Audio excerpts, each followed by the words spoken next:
Hi, fans of high-quality entertainment. Welcome to part 2 of I Bet You Don't Own Any of These Albums. If you haven't seen part 1, it's right here. Please check that one out first, and then come back and watch this one. Follow the rules. And as always, this isn't to be taken too seriously. I'm sure some of you own some of these albums. It's just a fun way to talk about these $1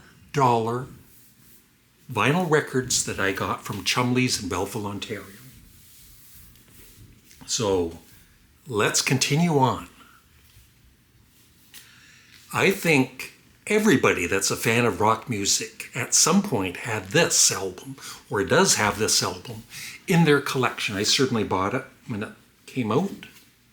Boston, their great debut album. And it is on the, is it Columbia? No, it's on Epic. Epic Records label.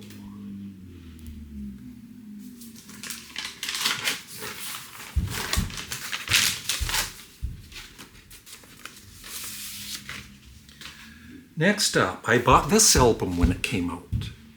It was okay. It was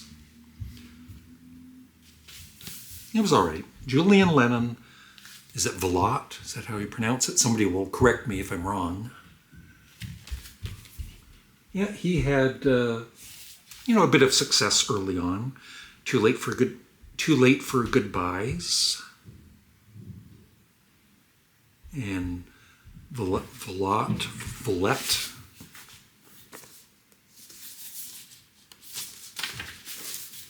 On the, see, when I look at a record label, I usually think of a certain artist, right? And so right away I think of Led Zeppelin. Atlantic record label.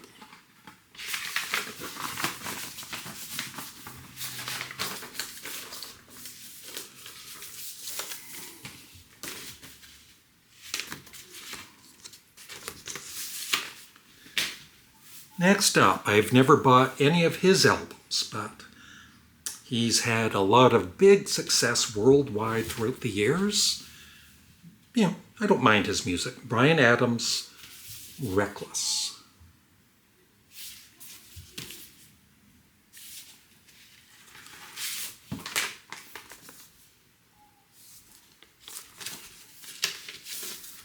Everything I do for you.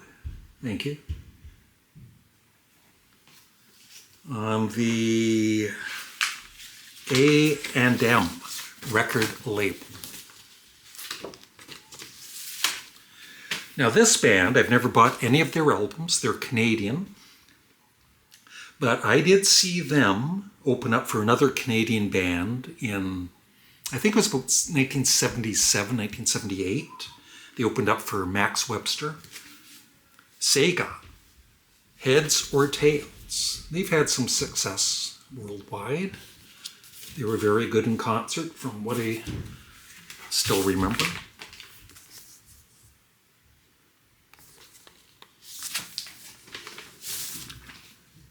On the Maze Records label.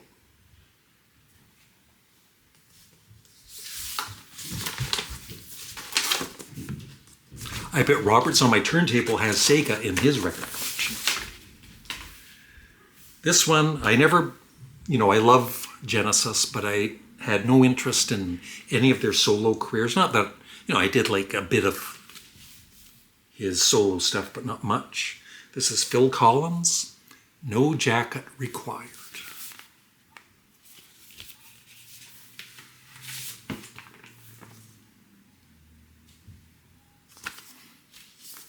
And a very, very great drummer on the Atlantic record label.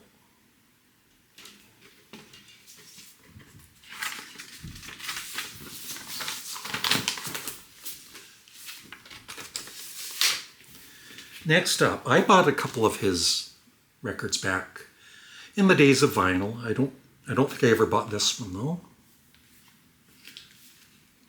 Good artist, Bob Seger and the Silver Bullet Band, Against the Wind.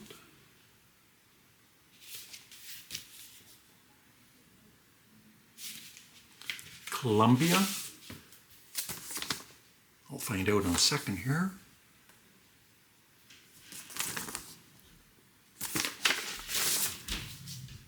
Oh, Capital with a custom label.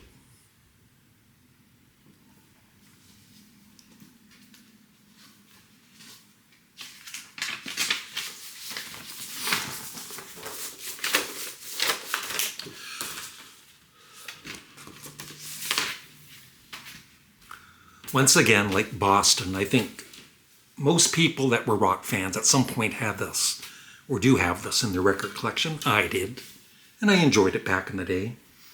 Meatloaf, Bat Out of Hell.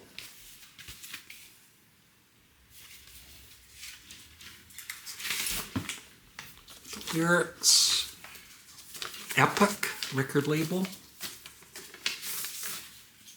Yeah, I was right. Well, that's got, now this, like I've said, from Chumley's, they told me some of these records are in really pretty good condition, but he said they're warped a bit, right? But this one just has the ultimate scratch from hell on both sides.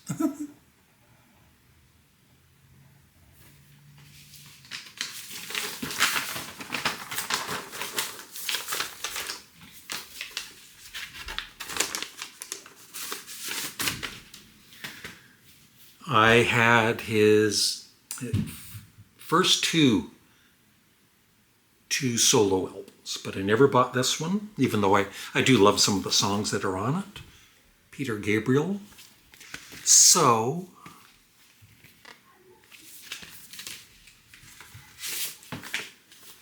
lyrics, record label,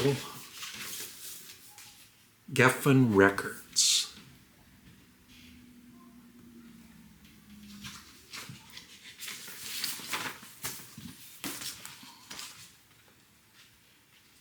Actually, I bought his first 3 albums, which were great.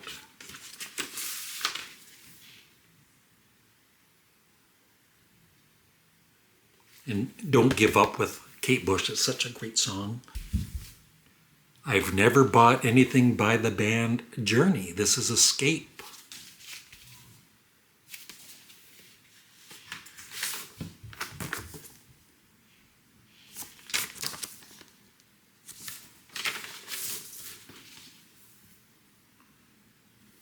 Columbia, custom label.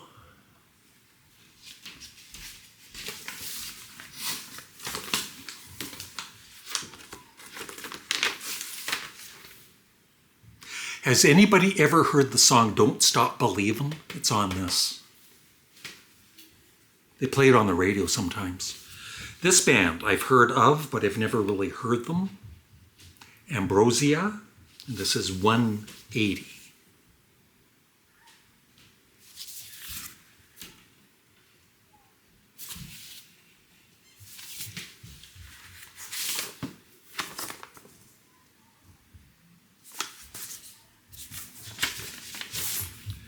On the Warner Brothers, which makes me think of Black Sabbath, on the Warner Brothers label.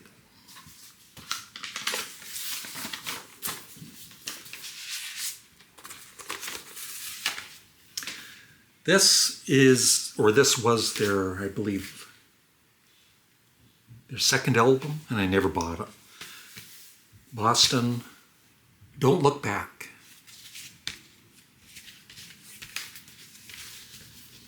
Ugh.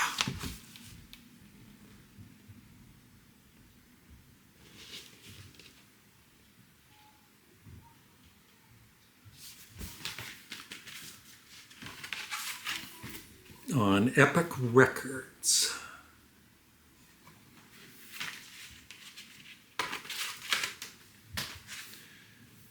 Okay, 1, 2, 4 to go. Please, as always, if you enjoyed this series, I've done quite a few of these videos, please remember to like the video and leave a comment below after you've seen these. I've never owned ABBA, but, you know, I like their music. I respect them. There are the singles, the first 10 years.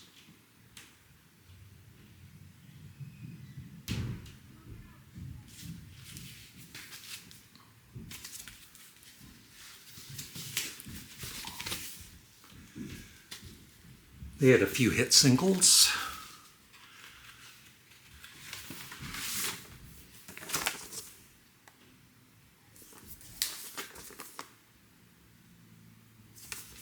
What record label were they on?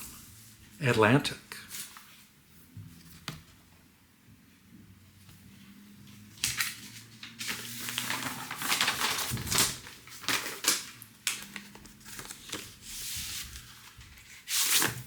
Disc 2.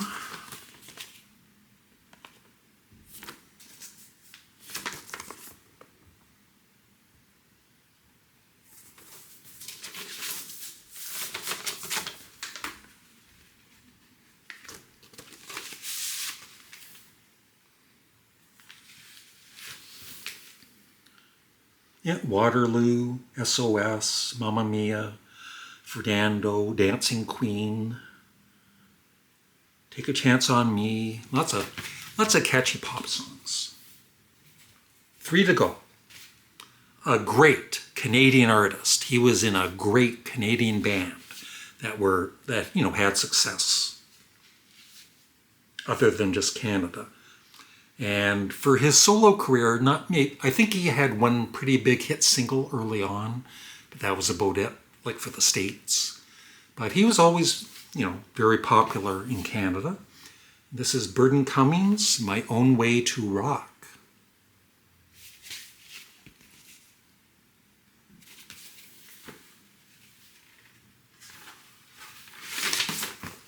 With the lyrics on Portrait, which Ringo Starr was on.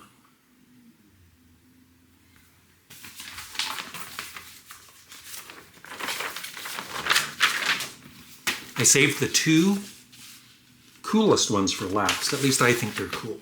I love the Beach Boys. I love the Bee Gees. Their 60s, even their 70s, early 80s dance music.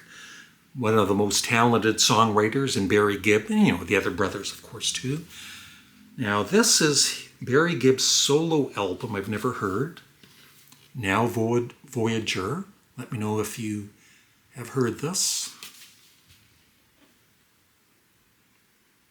Okay, this came out pretty early, 1984. Would this be his first solo album?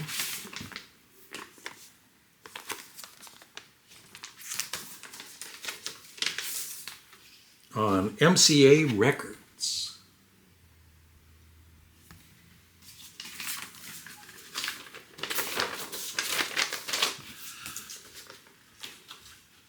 The final record in this 2-part exciting series. I never bought this. I would like to get it on CD. I doubt that it's going to ever be, remastered or anything. The first time I have listened to it. The first time was in the series, Does This Album Suck? And I said it sucked. And then when I was ranking all of his albums, of course I had to listen to it again on Spotify. And I actually enjoyed it. Paul McCartney, Press to Play.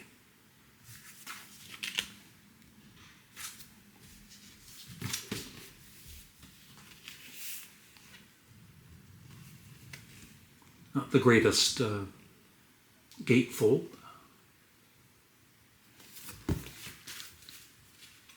And really, this is a nice album cover, but I don't think it's suitable for the music within. And the lyrics on Capitol Records. And tapes. So that is it. Parts 1 and Part 2. I did it. I'm tired. I need to go lay down for a while. This is a lot of work. I'm not complaining. So yeah, I'd love your thoughts on any of these albums I've shown. And this is what I love, about the YouTube community we have here. And thanks for watching. Have a great day. Goodbye.